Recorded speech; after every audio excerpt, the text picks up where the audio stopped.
मुच्यते पूर्णस्य पूर्णमादाय पूर्णमेवावशिष्यते। ओम शांति शांति शांति। नामापिते च मधुरम मधुरम स्वरूपम कर्मापिते च मधुरम मधुरा स्मृतिश्च। बुद्धिं प्रबोधय प्रभो मधुबोध शक्तिं विद्यां प्रयच्छ परमां परिभावयामि। कोमलं कूजयन् वेणुं श्यामलोऽयं कुमारकः वेदवेद्यं परं ब्रह्म भासतां हृदये मम। कूजन्तं राम रामेति मधुरं मधुराक्षरम् आरुह्य कविता शाखां वन्दे वाल्मीकिकोकिलम्। निगमकल्पतरोर्गलितं फलं शुकमुखादमृतद्रवसंयुतं पिबत भागवतं रसमालयं मुहुरहो रसिका भुवि भावुकाः। तृणादपि सुनीचेन तरोरपि सहिष्णुना अमानिना मानदेन कीर्तनीय सदा हरि। नारायणाखिल गुरो भगवन् नमस्ते। शिवाय नमः शिवलिंगाय नमः। तन्मे मनः शिव संकल्पमस्तु। सर्वे भवन्तु सुखिनः।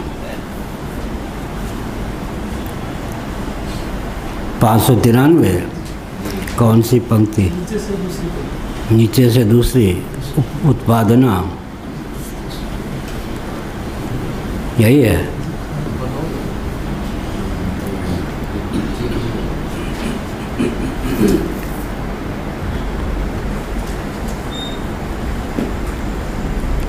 उत्पादना ही सिद्धानां कपालकुलादीनां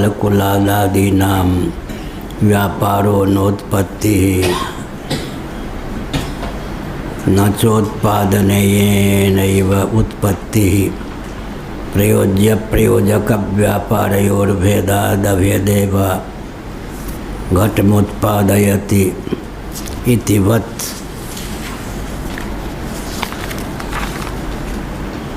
घटमुत्पद्यत इत्यपि प्रसंगात। नारायण।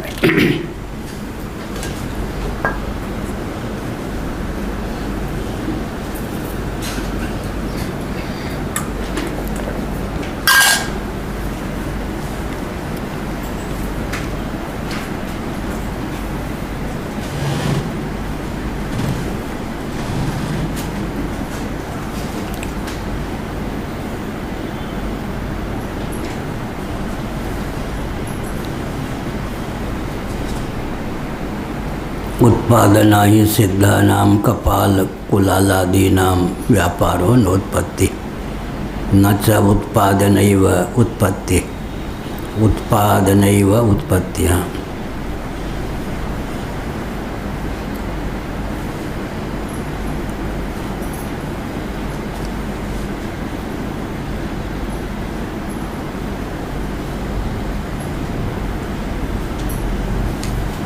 विषय यह है कि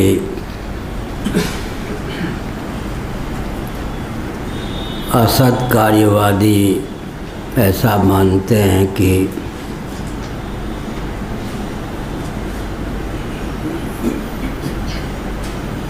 घट की उत्पत्ति के पूर्व कपाल में अर्थात कपालद्वय में घट अविद्यमान रहता है। कपालोत्पत्ति के पूर्व पिंड में कपाल की अविद्यमानता सिद्ध है। पिंड की उत्पत्ति के पूर्व मृत्तिका के चूर्ण में पिंड की असत्ता अविद्यमानता सिद्ध है। चूर्णोत्पत्ति के पूर्व मृत्तिका में चूर्ण की असत्ता अविद्यमानता सिद्ध है।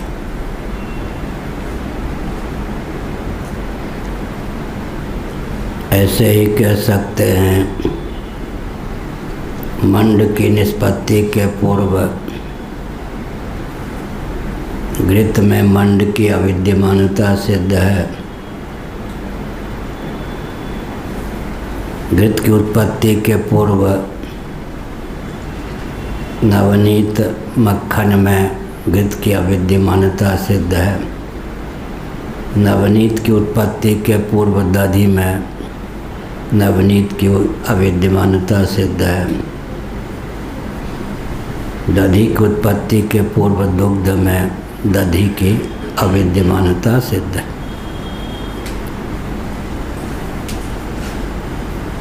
तब प्रश्न उठता है कि जल में भी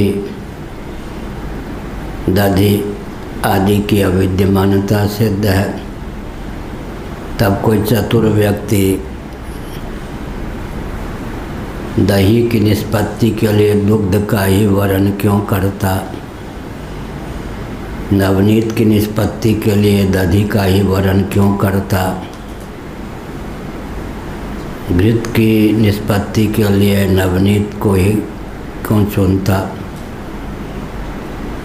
मंड की निष्पत्ति के लिए घृत का चयन ही क्यों करता है? अभाव तो सर्वत्र है, फिर अमुक पदार्थ का वर्ण ही अमुक कार्य की निष्पत्ति के लिए क्यों? इसका उत्तर क्या है? कार्योत्पत्ति के पूर्व कार्य उपादान में कारण भावापन्न होकर विद्यमान रहता है। उसको पृथक से अर्थक क्रियाकारिता की सिद्धि की भावना से कारक व्यापार के द्वारा व्यक्त कर लिया जाता है। अतः कारक व्यापार की सार्थकता भी सिद्ध है, उपादेय की उपादान रूपता भी सिद्ध है। उपादान कारण से निष्पन्न कार्य का नाम हमने उपादेय रखा है, यह अभिप्राय। कहीं कहीं उपयुक्त शब्द का प्रयोग होता है, हम उपादान शब्द का प्रयोग करते हैं, ये गढ़ लिया हुआ शब्द है, गढ़ा हुआ। उपादान उपादेय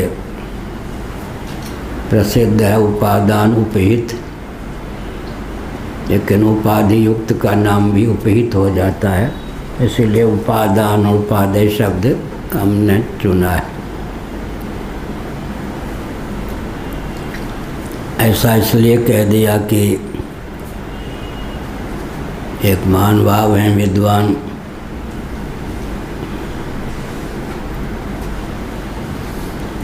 उनका कहना है कि आप परिभाषा गढ़ लेते हैं।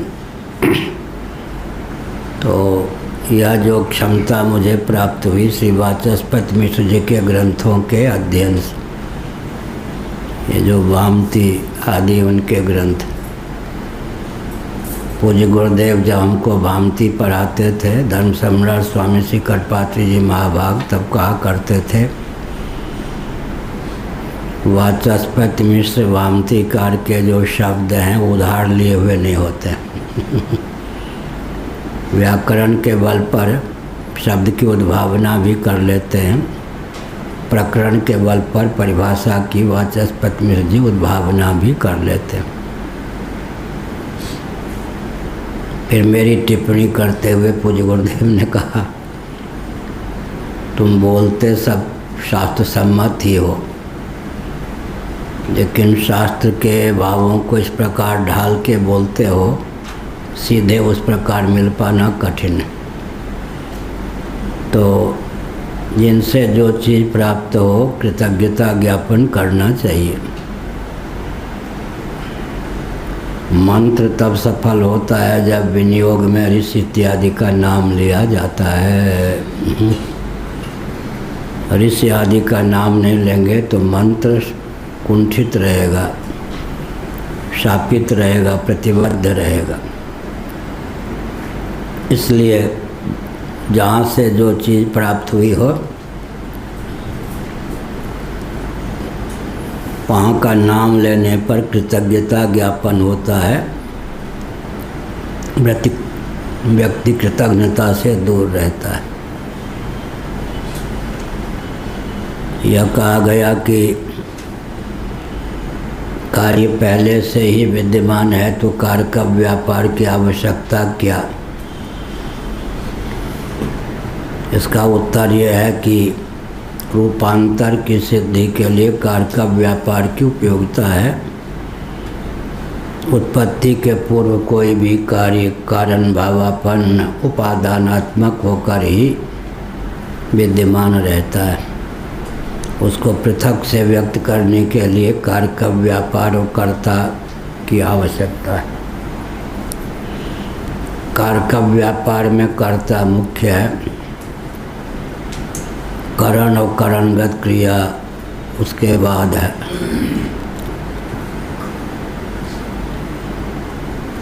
कल मैंने कहा था कि व्यवहार में दक्षता के लिए श्रीमद् भगवद गीता के 18वें अध्याय के 14वें श्लोक का उपयोग करना चाहिए। अधिष्ठानम तथा कर्ता करणम च पृथक विधम विविधा च पृथक चेष्टा दैवं चैवात्र पंचमम। इंजीनियर आदि जो हैं उनको अगर इस श्लोक का प्रायोगिक ज्ञान हो तो बहुत सफल हो सकते हैं। अधिष्ठानम तथा कर्ता करणं च पृथक विधम विविधा च पृथक चेष्टा दैवं चैवात्र पंचमम। मैंने कई बार उदाहरण दिया, रेल की दुर्घटना हो गई, जांच कमीशन बैठाई गई। अब गीता के श्लोक के आधार पर जांच कैसे करेंगे? अधिष्ठानम डब्बेगत पटरीगत त्रुटि के कारण तो दुर्घटना नहीं हुई। कर्ता ड्राइवर चालक के प्रमाद के कारण तो दुर्घटना नहीं हुई। अधिष्ठानम तथा कर्ता करणं च पृथक विधम, ब्रेक आदि फेल हो जाने के कारण तो दुर्घटना नहीं हुई। विविधा से पृथक चेष्टा सिग्नल आदि देने में त्रुटि के कारण तो दुर्घटना नहीं हुई।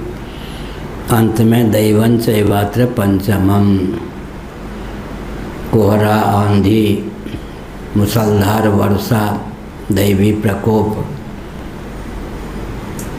घन अंधकार आदि के कारण तो दुर्घटना नहीं हुई। ऐसे तो व्यवहार में भी दक्षता आती है। दार्शनिक सिद्धांत को जो प्रवचन के समय ही उपयोग करते हैं या लेखन के समय ही उपयोग करते हैं, व्यवहार में नहीं डालते, अनारी सिद्ध होते हैं। अगर दार्शनिक सिद्धांत को व्यवहार में डालने की विधा का ज्ञान हो तो भौतिकवादियों की दृष्टि में भी व्यक्ति का उत्कर्ष होता है। इसलिए हमने 3 शब्दों का प्रयोग किया है, दर्शन, विज्ञान और व्यवहार। तीनों में जिनको सामंजस्य साधने की कला प्राप्त है, विद्या प्राप्त है, वो निपुण होते, अनारी नहीं गिने जाते हैं। दर्शन, विज्ञान और व्यवहार। दर्शन, विज्ञान और व्यवहार, दूसरे 3 शब्दों का हम प्रयोग करते हैं, मंत्र, तंत्र और यंत्र। यह भी परिभाषा हमारी गढ़ी हुई है। मंत्र का अर्थ होता है अनुगत सिद्धांत, तंत्र का अर्थ होता है अनुगत सिद्धांत को यंत्र तक पहुंचाने के प्रोसेस, मेथड, विधा। और यंत्र का अर्थ होता है जिसके द्वारा उत्पत्ति, स्थिति, समृद्धि, निग्रह, अनुग्रह किसी भी कृत्य का निर्वाह हो। तो यंत्र के मूल में तंत्र होता है, तंत्र के मूल में मंत्र होता है। पृथ्वी, जल, तेज, वायु, आकाश, इन सब में जो अनुगत सिद्धांत हैं, गुरुत्वाकर्षण आदि के, उनका जो दर्शन करने में समर्थ वही तो वैज्ञानिक होते हैं। आजकल के वैज्ञानिक तो अंधानुकरण करते हैं, अपनी ओर से विशेष कोई आविष्कार अनुसंधान प्रायः नहीं कर पाते। तो मंत्र माने अनुगत सिद्धांत, तंत्र माने अनुगत सिद्धांत को यंत्र तक पहुंचाने के प्रोसेस, मेथड या विधा। और यंत्र का अर्थ होता है कार्य निष्पादक सामग्री, उत्पत्ति, स्थिति, समृद्धि, निग्रह, अनुग्रह। पंचकृत्यों में किसी भी कृत्य के निर्वाह की जिसमें क्षमता हो उसका नाम है यंत्र। हम उदाहरण दिया करते हैं, हमारा स्थूल शरीर, आपका स्थूल शरीर यंत्र है, सूक्ष्म शरीर तंत्र है, कारण शरीर मंत्र है। कोई भी पूछ सकता है कारण शरीर मंत्र कैसे, तो उसकी व्याख्या फिर पूछने पर प्रश्नात्तय और व्यवस्थिति हो सकती है। यह कहा कार्य पहले से विद्यमान तो है, लेकिन पृथक से उसकी अभिव्यक्ति हुए बिना कार्य का व्यापार की सार्थकता नहीं और उसकी विशेष उपयोगिता सिद्ध नहीं। इसलिए सत्कार्यवाद को मानना आवश्यक है। सांख्यों का सिद्धांत यह है, कार्योत्पत्ति के पूर्व कार्य असत होता है। असत कार्यवादी वैशेषिक अर्धवैनाशिक। कार्योत्पत्ति के पूर्व ही उपादान कारण में कार्य की संलग्नता, विद्यमानता सिद्ध होती है। यही यहाँ पर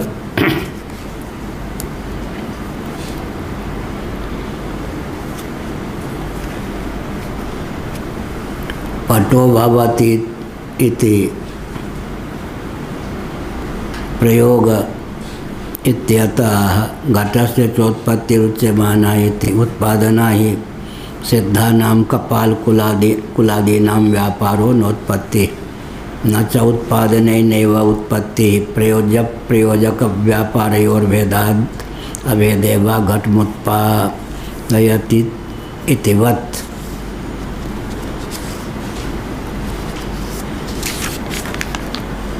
घटमुत्पाद्यता इत्यपि प्रसंगात। इस प्रकार का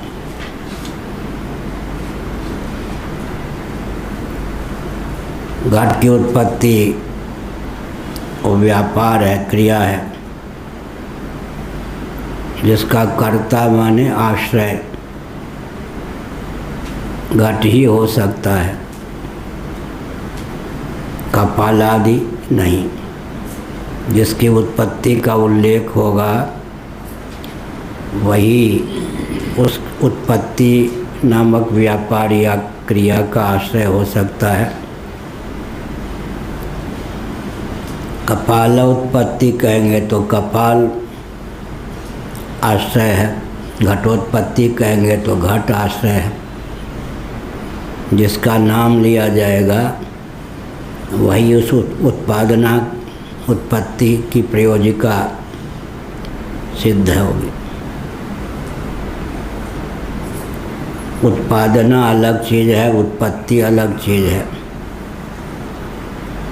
उत्पादना का अर्थ होता है उत्पत्ति की प्रयोजकता, हेतुता।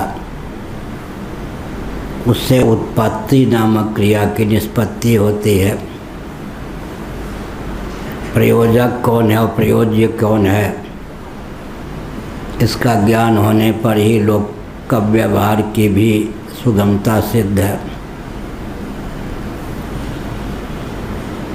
अगर उत्पादन और उत्पत्ति का भेद ही मान लेंगे तो घट में उत्पादना की कर्मता को कैसे सिद्ध करेंगे, यह कहा गया।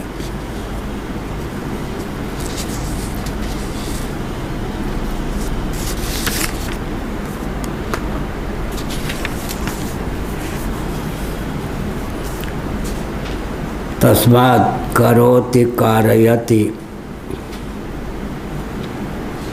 करोति कारयत्योरिव घटगोचरयोः भृत्यस्वामी समवेतयोः उत्पत्त्युत्पादनयोः अधिष्ठानभेदोऽभ्युपेतव्यः तत्र कपालकुलादीनां सिद्धानाम् उत्पादनाधिष्ठानानां नोत्पत्त्यधिष्ठानत्वमस्तीति पारिशेष्याद घट एव साध्य उत्पत्तेः अधिष्ठानमेशितव्यः। यह हुआ।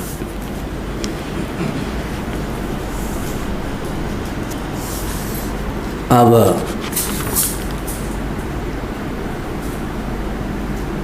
घट में उत्पादना की कर्मता है, उत्पन्न होना है घट को, लेकिन उत्पादक कौन होगा? घट का कर्ता कुलाल, कुंभकार जिसको कहते हैं।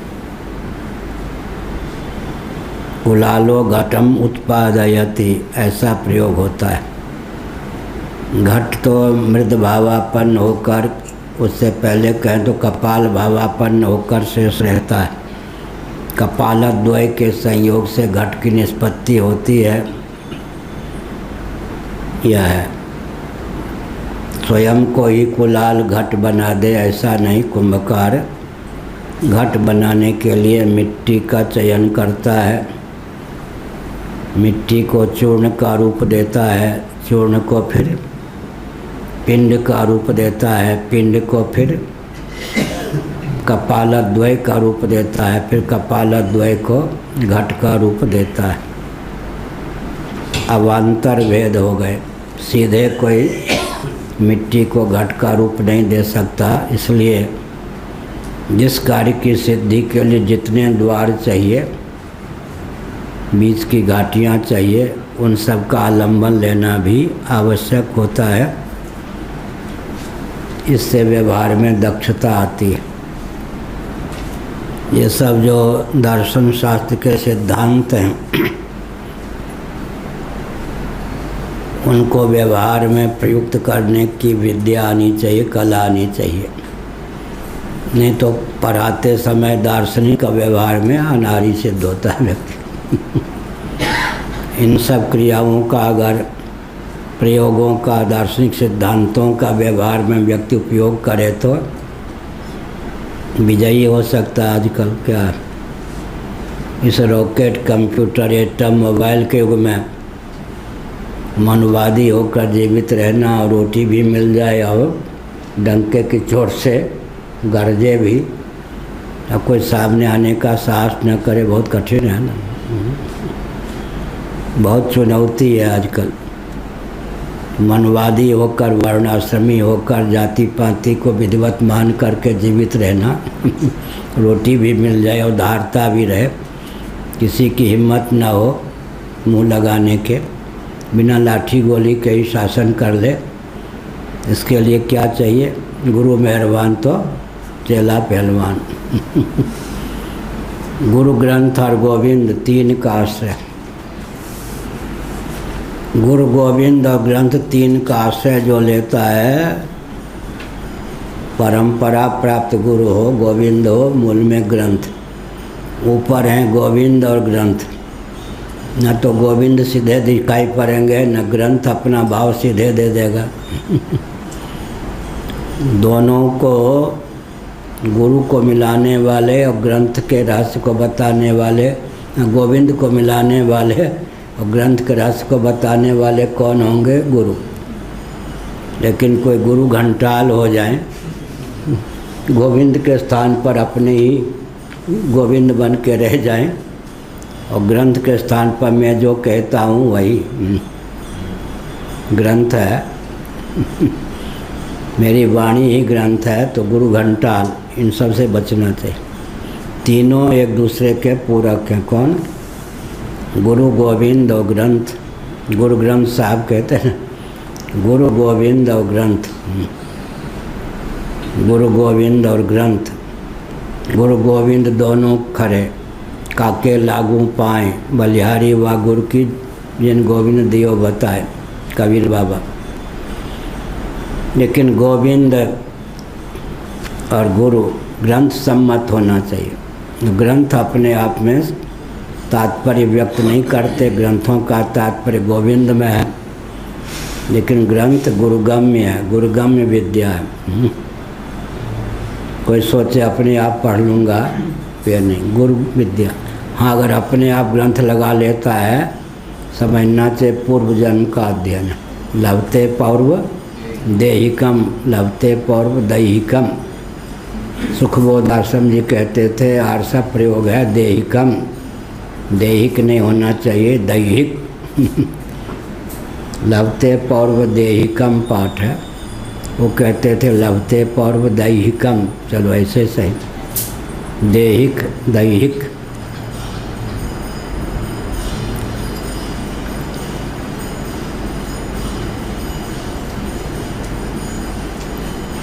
घटमुत्पद्यते प्रयोग होता है। घटमुत्पादयति, कुलाल जो है वो घट को उत्पन्न करता है और घट उत्पन्न होता है। उत्पन्न होने वाला घट हुआ, उत्पादक कौन हो गया? कुलाल कुंभकार। अब यहाँ विशेषता क्या है वेदांत में? स्वयं ही कर्ता स्वयं ही कर्म। कर्म करते विरोध अन्यत्र प्रसक्त होने पर भी, पिछले दिनों कहा गया कि यहाँ प्रसक्त नहीं है, भगवान ही करता है और भगवान ही कर्म भी है। सृष्टा भी भगवान, सृष्टि भी भगवान। ऐसा कुलाल जो अपने को ही घट का रूप दे दे, ऐसा घट जो स्वयं ही कुलाल बन जाए। सिद्धांत में तो भगवान जगत बनाते हैं, जगत बनते भी भगवान ही हैं। इस प्रकार से व्यवहार में सामान्य नियम है, घट उत्पन्न होता है, कुलाल उत्पादक है। घट में उत्पत्ति क्रिया की निष्पत्ति होती है घटगत। क्रियाश्रय हो गया घट। उससे पहले कपाल का वर्णन करेंगे। घट की उत्पत्ति होगी, क्या बनाने जा रहे हो? घट। क्या बन गया? घट। क्या फूट गया? घट। कल कहा था। तो घट क्या हो गया? घट का जो नाम है घटोत्पत्ति के पूर्व भी है, घट काल में भी है, घटध्वंस के बाद भी है। तो घट क्या हो गया? मिट्टी के अतिरिक्त घट शब्द ही रह गया। कहाँ लिखा है? छांदोग्य में। वाचारंभणम विकारो नाम ध्येय मृत्तिके तेव सत्यम। इसको ऊपर उठाएंगे और मिट्टी, समष्टि मिट्टी का नाम क्या है? पृथ्वी।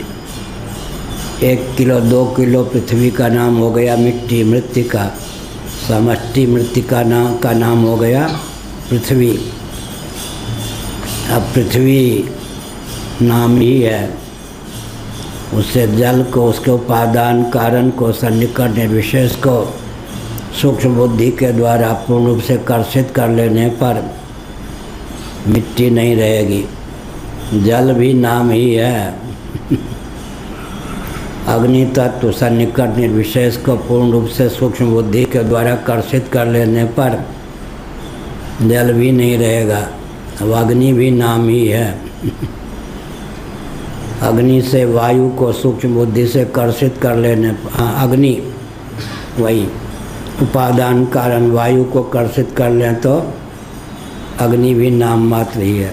ऐसे फिर वायु भी नाम मात्र है, फिर आकाश भी नाम मात्र है, फिर अव्यक्त भी नाम मात्र है। अंत में कौन तत्व रहा? आत्म तत्व। और जगत का उपादान कौन सिद्ध हो गया? तस्य वाचक प्रणव, परमात्मा और प्रणव,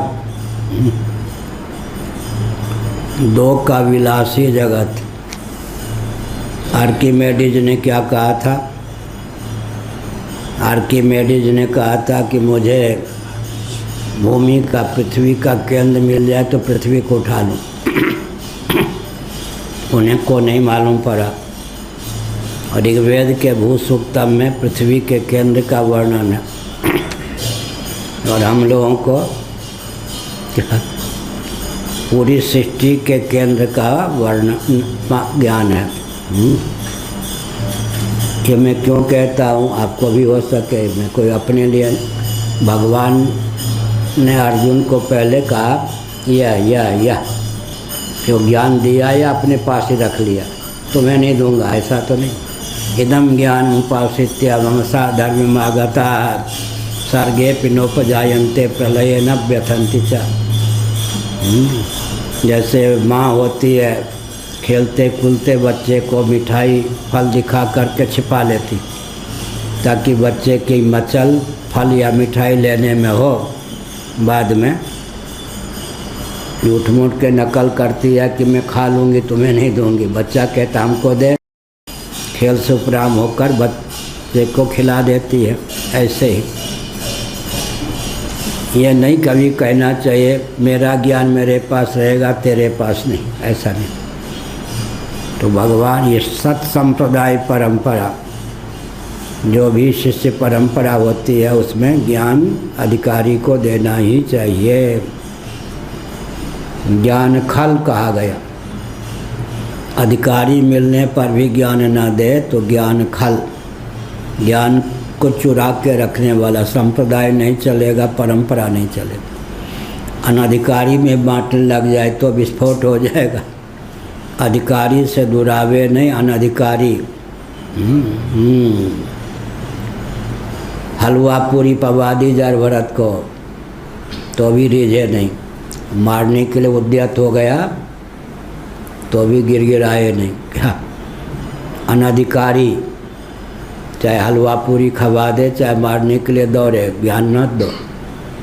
रहुगण ने ताना कसा तो राजमद है थोड़ा, एक वाक्य में उतार दूँ। अधिकारी आखिर जा रहा है तो ज्ञान लेने के लिए ही महापुरुष के पास, तो उनको अपने आपको प्रकट कर दिया। अनधिकारी के सामने प्रकट न करना, अधिकारी के सामने प्रकट कर देना। कुलालो घटम उत्पादयति, कुलाल जो है घट का उत्पादक होता है, ऐसा प्रयोग चलता है। तस्मात् करोति कारयति, करता है और कराता है, दोनों होना चाहिए। घट गोचरयो है भृत्य स्वामी समवेतयो है। भृत्य जो होता है दास नौकर, वो करता है, स्वामी जो होता है कराता है। एक करने वाला, एक कराने वाला, ये एक मजदूर हो जाता है तो एक मेट हो जाता है, करने वाला कराने वाला।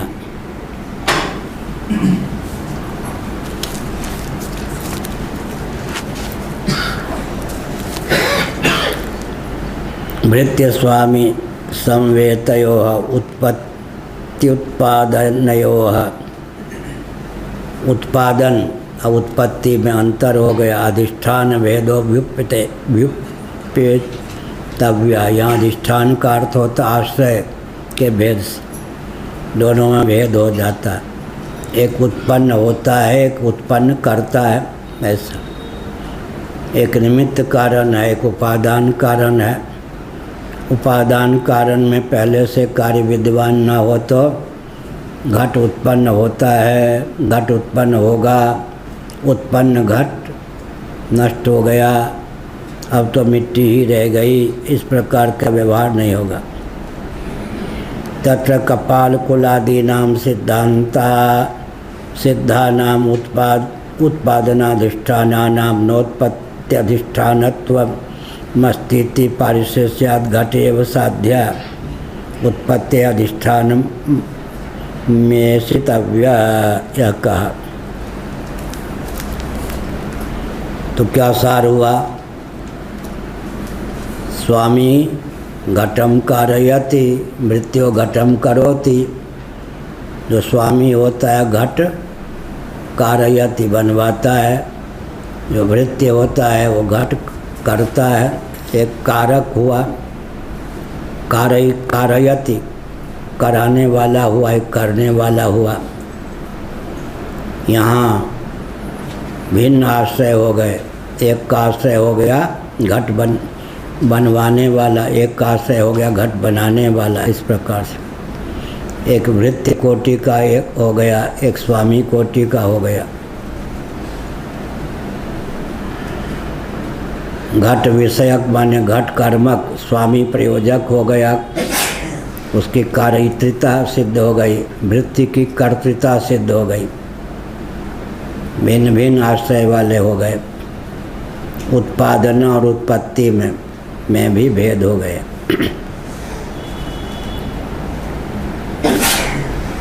न चासा वसन्नधिष्ठानम भवितुमर्हति सत्वमस्याभ्युपेयम।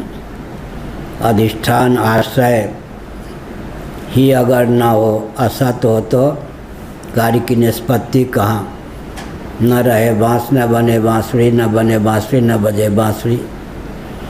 उपादान भी होना चाहिए। उपादान में जो सन्निहित कार्य है, किस उपादान से किस किस कार्य की निष्पत्ति हो सकती है, किस उपादान से किस किस प्रकार के कार्य का उत्पादन हो सकता है, दक्षता भी होनी चाहिए।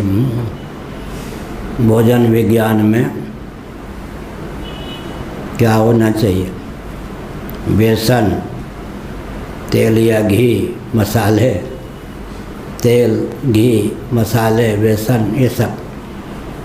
अब वो बेसन को ही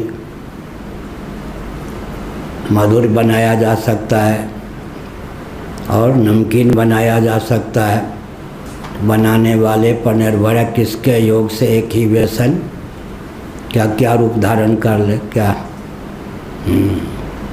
56 भोग 3200 व्यंजन, निश्चित सामग्री को ही अनेक रूपों में दे देने की क्षमता होती है भोजन विज्ञान वाले को। ऐसे ही एक ही उपादान को कर्ता अगर सूझबूझ संपन्न है, एक ही अधिकरण को 50 रूपों में व्यक्त कर सकता है। हम इन सब का लाभ उठाते हैं।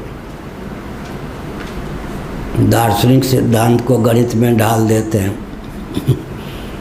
तो चमत्कृति आ जाती है। क्या हमारे गणित के जितने ग्रंथ हैं सब दर्शन से निकले। आधुनिक गणितज्ञ भी समझ लें जल्दी कठिन। अब वो तो एक ग्रंथ स्वामी जी ने कहा कि आदित्यनाथ योगी जी लोकार्पण करें तो बढ़िया। 1457 पृष्ठों का है। वैदिक मैथमेटिक्स के 25 पृष्ठों की व्याख्या इतने इतने मोटे 2 खंडों में 1457 पृष्ठों में। कहाँ से 25 पेज की व्याख्या 1457 पृष्ठों में हो गई? दर्शन के सिद्धांत को गणित में डालने से।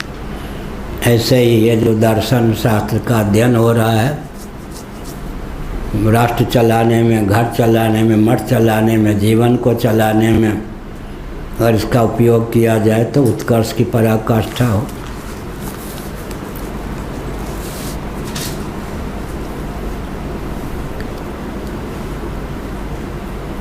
पारिशेष्याद घटेव साध्य। पारिशेष्य न्याय से। पारिशेष्य न्याय क्या होता है? 25 व्यक्ति बैठे हैं। रामलाल यह भी नहीं, रामलाल यह भी नहीं, 24 का निषेध कर दिया। अब जो रह गया 25वां वो पारिशेष्य न्याय से रामलाल हो गया। पारिशेष्य न्याय से यह भी नहीं, यह भी नहीं, यह भी नहीं, यह भी नहीं, बाकी जो बचा यही।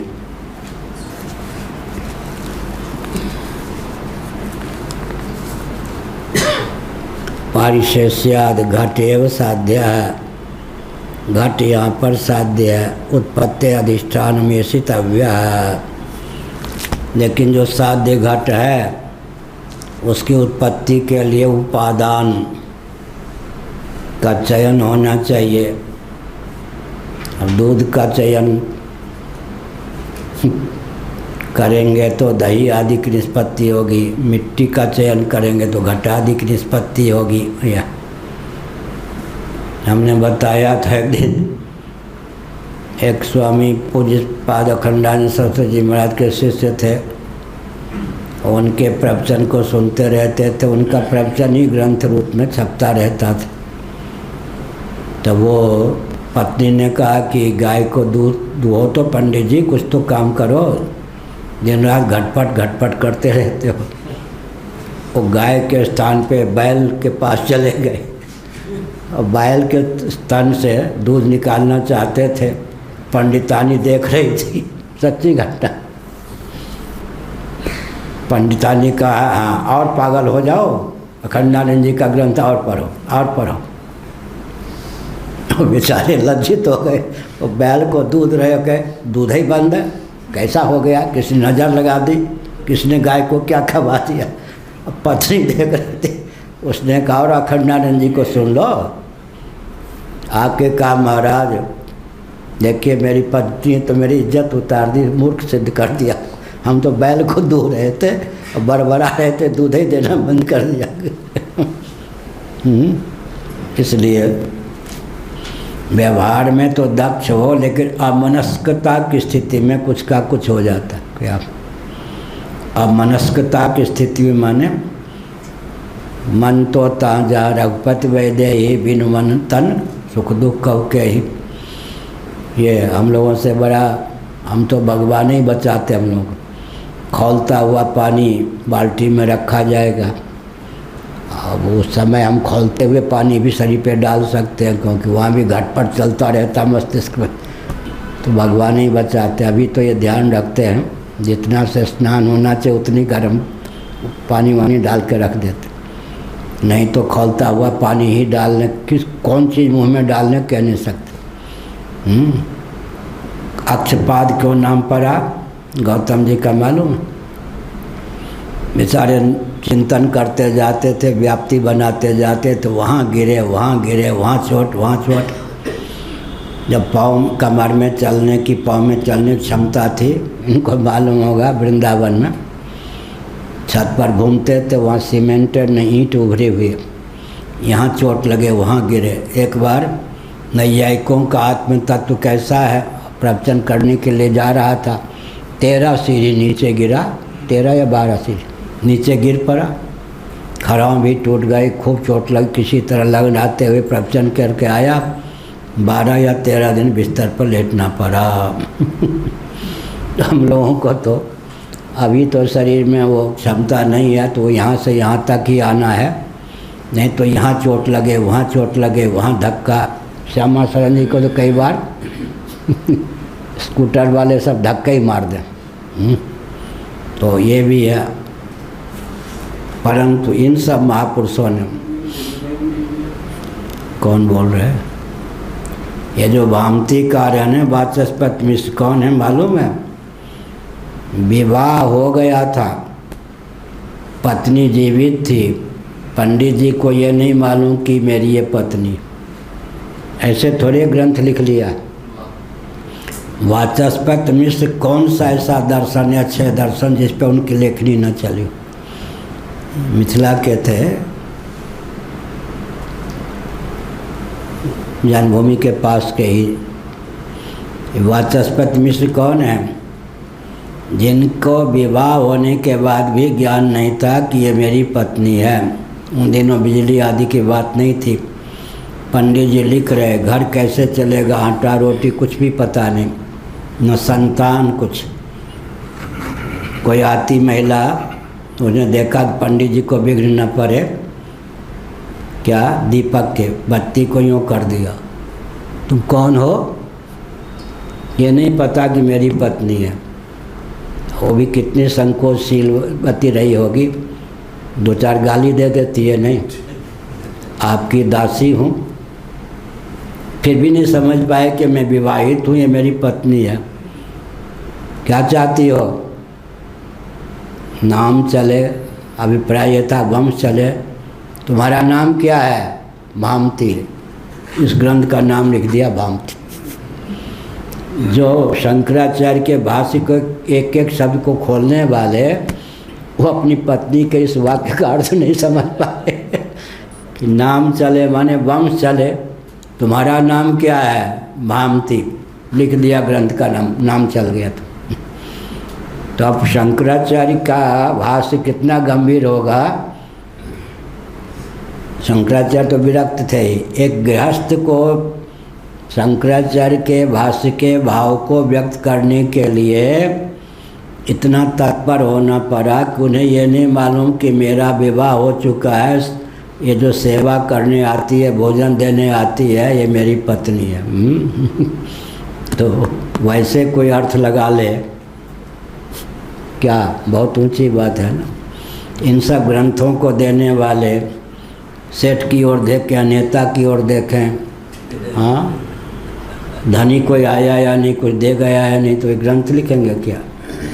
कणाद, कण कण बिन के पेट भरने वाले, कणाद मुनि माने कण कण, शिलोंश वृत्ति, अयाचित वृत्ति से जीवन निर्वाह करने वाले, ये सब। हाँ, मंडन में से कहा आता है कि राजाधिराज के पास इतनी संपत्ति नहीं थी।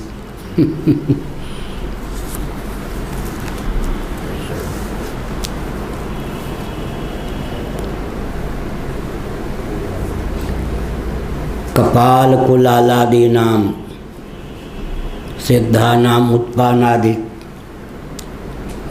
उत्पादनाधिष्ठानानाम नोत्पत्त्यधिष्ठानात्वमस्तीति पारिशेष्यात् घट एव साध्यः। पारिशेष्य न्याय से घट ही साध्य, उत्पत्ति अधिष्ठान में सितव्यः। उत्पत्ति के लिए अधिष्ठान का चयन अपेक्षित है। किस वस्तु को हम कौन सा रूप दे सकते हैं, यह उत्पादक पर निर्भर करता है। एक ही वस्तु को 50 रूप दिया जा सकता है। देख ही रहे, अब वो काष्ठ है ना, उसको खिड़की का रूप दे दिया, किवाड़ का रूप दे दिया। पहले ये जो था ना, काष्ठ का ही था ना। जहाँ हम बैठ रहे हैं, छत के स्थान पर काष्ठ ही होते थे पहले। ये यहीं पूर्वाचार्य जहाँ आप बैठे हैं, उनका तख़्त होता था, यहीं लेटते थे। ये वही कमरा है और ये सब काष्ठ का ही था। इसी प्रकार से अब ये लोहा है, लक्कर है, स्टील है, हवाई जहाज में भी है। एक कील की कीमत कितनी हो जाती है? वस्तु के परिष्कार और संस्कार से लोहा ही तो स्टील का रूप धारण करता है। तो किसी वस्तु का मूल्य बढ़ा देना संस्कार के बल पर किसी वस्तु को चमत्कारपूर्ण बना करके 2 रुपये की सामग्री को 2000 रुपये की सामग्री बना के दिखा देना, ये सब बुद्धिमत्ता चमत्कृति कब होगी? जब इस प्रकार का ज्ञान विज्ञान होगा।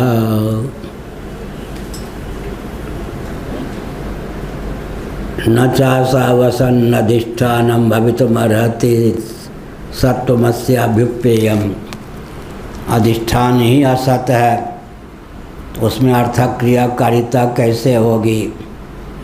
अर्थात असत से सत की उत्पत्ति नहीं हो सकती और असत की भी उत्पत्ति नहीं हो सकती। असत उत्पादक नहीं हो सकता, असत उत्पन्न नहीं हो सकता, दोनों बातें। असत से सत की उत्पत्ति भी नहीं हो सकती, ये सब मर्यादा है। इन मर्यादाओं का ध्यान रख करके ही फिर अमुक कारण से अमुक कार्य की निष्पत्ति का मार्ग प्रशस्त होता है।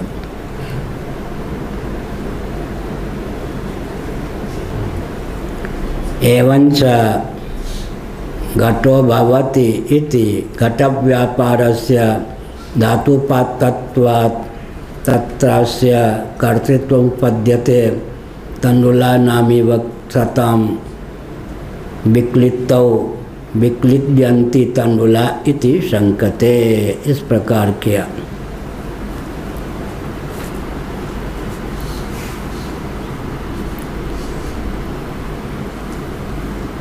घट अगर असत ही है तो उत्पत्ति क्रिया का आधार कभी नहीं हो सकता।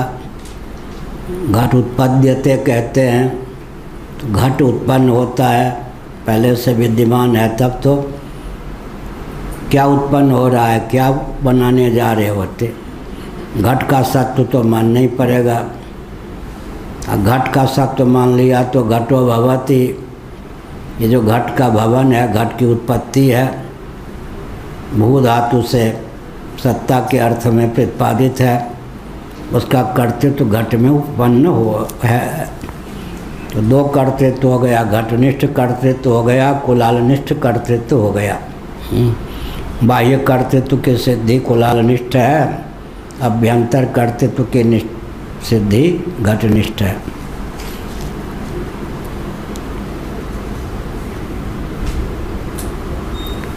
अब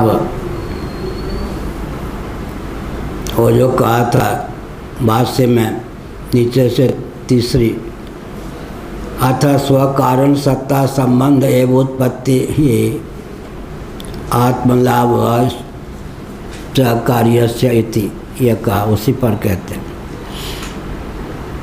उत्पत्ति कोई व्यापार या क्रिया नहीं जिसकी आश्रयता सत पदार्थों में अनुपन्न होती। अपने कारण में समवाय, स्वसत्ता समवाय का नाम ही उत्पत्ति है। अपने कारण में ही विद्यमान रहकर तादात्म्यपन्न होकर अपनी विशेष अर्थक क्रियाकारिता के ख्यापन के लिए निमित्त कारण के योग से अपने को पृथक से अभिव्यक्त करने पर कार्य की निष्पत्ति होती है। कार्य भी पहले कारण भावापन्न होकर ही शेष रहता है, उपादान भावापन्न ही होकर शेष रहता है। निमित्त कारण क्या करता है, उसको पृथक से नाम रूप देकर उसकी विशेष अर्थक क्रियाकारिता को लोक के सामने प्रस्तुत कर देता है। यह अभिप्राय हो।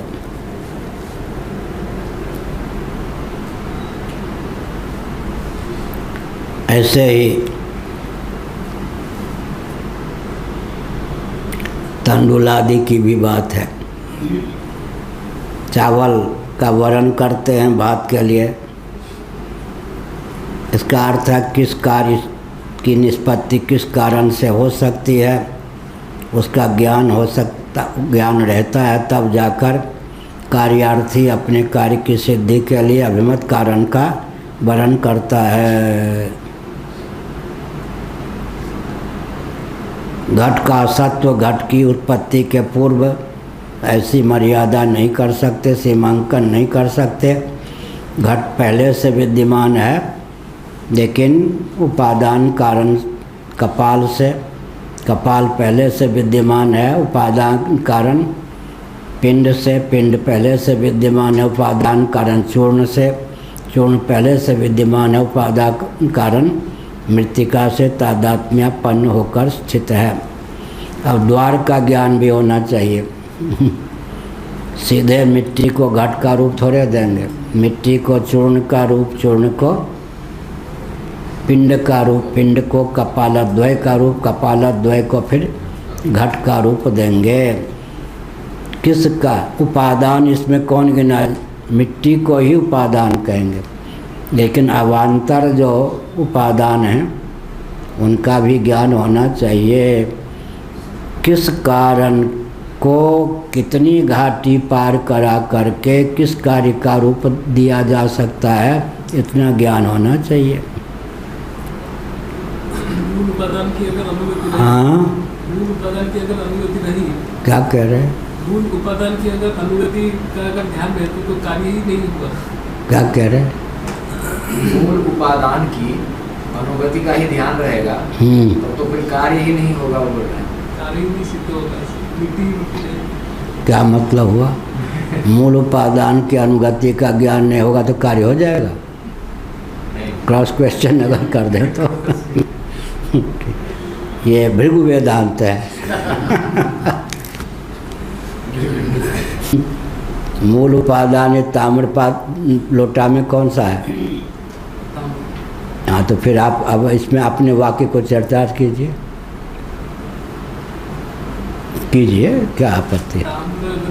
ताम्र ही अगर दिखा तो फिर हमने क्या कहा था, किस कार्य की सिद्धि के लिए किस उपादान का चयन करना चाहिए, इसका ज्ञान आवश्यक है या नहीं। दूसरी बात हमने क्या कही, किस कार्य की सिद्धि के लिए कितनी घाटी अवान्तर है, क्या अवान्तर घाटियों का ज्ञान नहीं होगा तो एकाएक किसी भी उपादान को उस कार्य का रूप दिया जा सकता है। इसमें हमने क्या कहा, मिट्टी का चयन करेंगे, समष्टि मिट्टी का नाम क्या है, पृथ्वी। लेकिन पृथ्वी में भी कौन सी मिट्टी घट का रूप धारण कर सकती है, कौन सी नहीं। अगर बालू को हमें घट का रूप प्रदान करना है, एक मिट्टी को, एक बालू को, तो बालुका में किस ढंग से किस किस वस्तु का सन्निधान करें तो घट बनने योग्य हो जाए। उपादान कारण का चयन होगा, फिर कितनी घाटी क्रम से पार करने पर अभिमत उपादान की सिद्धि होगी, उसका ज्ञान चाहिए या नहीं। क्या मतलब हुआ, एमए पास करना है, अभी प्राइमरी भी में है, तो बीच की सब घाटी पार करनी होगी या नहीं। ऐसे ही घट बनाने के लिए पहले कपाल, कपाल बनाने के लिए पहले पिंड, पिंड बनाने के लिए पहले चूर्ण, चूर्ण बनाने के लिए पहले मिट्टी, मिट्टी प्राप्त करने के लिए पहले उपादान। किस प्रकार की मिट्टी को चरमकारी घट तक ले जा सकते हैं। अब घट बनाने के लिए फिर अवान्तर हेतु चक्र, चीवर इत्यादि भी चाहिए, बनाने वाला कुम्भकार भी चाहिए क्या, तब जाकर किसी कारण से कार्य की निष्पत्ति होती है। निमित्त कारण का अवान्तर घाटियों का ज्ञान विधिवत होगा तब कार्य की निष्पत्ति होगी ना। ये वैसे हो जाएगी। क्या कहा, उपादान कारण का, निमित्त कारण का और चरम कार्य, जो कार्य हमको अभिमत है, अभीष्ट है, उस तक पहुँचने के लिए मध्य की घाटियों का, दूध का चयन किया। हमको क्या चाहिए, घृत। अब क्या हो गया, दूध को घृत तक पहुंचाने की प्रक्रिया, पहले तो दूध का चयन करेंगे, पानी का चयन नहीं करेंगे। दूध का चयन करके फिर उसको दही का रूप देंगे, दही को फिर मक्खन का रूप देंगे, मक्खन को फिर घृत का रूप देंगे। उपादान कारण का ज्ञान होना चाहिए। उपादान कारण को अभिमत कार्य तक पहुंचाने के लिए सोपानक क्रम का ज्ञान होना चाहिए। फिर सोपानक क्रम का ज्ञान होने पर भी विविध अवान्तर कारक व्यापार का ज्ञान होना चाहिए, तब जाकर कार्य की निष्पत्ति होती है। हलवा एकाएक थोड़े बन जाए और डालमा। श्री राम जय राम, जय जय राम, हर हर। श्रीमद् जगत गुरु शंकराचार्य भगवान की धर्म की धर्म का नाश हो, प्राणियों